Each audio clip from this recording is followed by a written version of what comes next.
म्हणजे बीडमधल्या मस्साजोगचे सरपंच संतोष देशमुख यांच्या निर्घृण हत्येला आज 1 वर्ष पूर्ण झालंय। गेल्या वर्षी 9 डिसेंबरला संतोष देशमुख यांचं अपहरण करून त्यांना अमानुष मारहाण करत त्यांची हत्या करण्यात आली होती। याच प्रकरणी वाल्मिक कराड याच्यासह त्यांच्या टोळीवर आरोप झाले।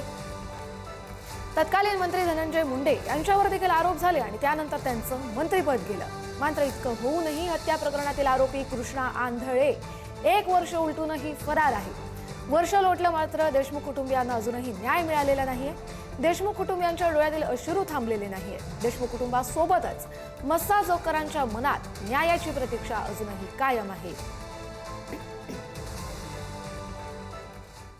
तर मस्साजोगचे सरपंच संतोष देशमुख यांच्या मृतदेहाचे फोटो पुढारी न्यूजच्या हाती लागले। नाकातून रक्त, छातीवर व्रण, रक्तानं माखलेल्या कपड्यांचे फोटो समोर आलेत। संतोष देशमुख यांची हत्या अत्यंत निर्दयीपणे आणि पाषाण हृदय व्यक्तींनी केल्याचं या फोटोंमधून स्पष्टपणे दिसतंय। संतोष देशमुख यांची वर्षभरापूर्वी अपहरण करून हत्या करण्यात आली होती।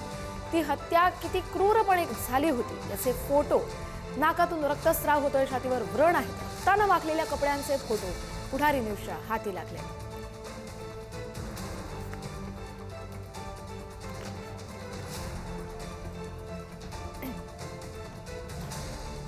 सरपंच असलेल्या व्यक्तीची इतक्या अमानुषपणे मारहाण करणं कितपत योग्य आहे? वर्ष झालं तरीही सरपंच संतोष देशमुख यांना अजूनही न्याय मिळालेला नाहीये। त्यांचा आरोपी कृष्णा आंधळे अजूनही फरार आहे। त्यांना कशा पद्धतीनं, किती क्रूर पद्धतीनं, निर्दयी पद्धतीनं मारलं गेलं होतं त्याचे हे फोटो आपण पुढारी न्यूजच्या स्क्रीनवर पाहतोय।